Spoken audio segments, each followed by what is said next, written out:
In Luke chapter 11, starting in verse 33, Jesus says, "No one, when he has lit a lamp, puts it in a secret place or under a basket, but on a lampstand, that those who come in may see the light." Now, this picture of light is vitally important for us to understand. Jesus is saying, listen, when you light a lamp, you don't hide the lamp, do you? Because that contradicts the purpose for which it was lit. When you light a lamp, it is intended to give light to everyone who enters into the house.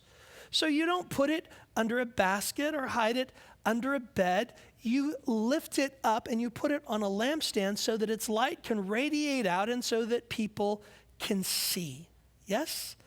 Keep your thumb here in Luke 11 and turn briefly, if you will, to John chapter 1. In John chapter 1, verse 1, it's one of my favorite passages in all the Bible, we read these words, "In the beginning was the Word." That word is logos. It means divine expression. "In the beginning was the Word, and the Word was with God, and the Word was God. He was in the beginning with God.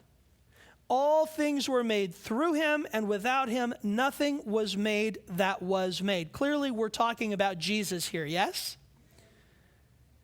"In him was life, and the life was the light of men. And the light shines in the darkness, and the darkness did not comprehend it." Another translation would say, "and the darkness could not overcome it." Did you know darkness cannot overcome light? When you have a light in a room, the darkness has to flee. No matter how much darkness there is, it cannot extinguish the light of a single candle. So many of us in this world today, so many of us as Christians, curse the darkness of the world. We become angry at the darkness in our political structures. We become angry at the darkness in the entertainment industry. We become angry and frustrated with the darkness in our culture. And rest assured, I agree with you, our political systems, our entertainment industry, our media, and our culture, they are very dark. But rather than curse the darkness, let's hold up the light of Jesus Christ. Amen? Rather than criticizing them, let's bring praise and honor and glory to our King.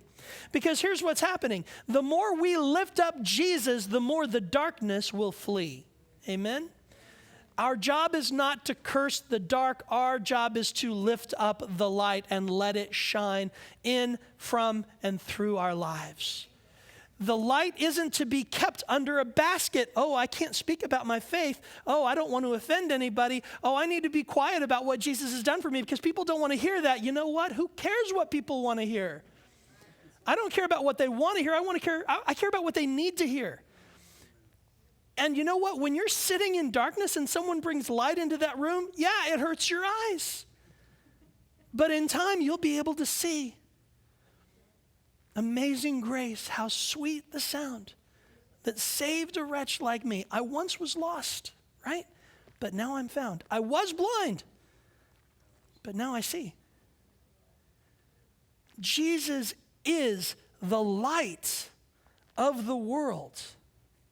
In John chapter 9, I'm not going to make you turn there, but in John chapter 9, verse 5, Jesus said, "As long as I am in the world, I am the light of the world." And you might say, well, wait a minute, Jesus isn't in the world anymore. He's in heaven with the Father. Yes, but he abides and dwells in you.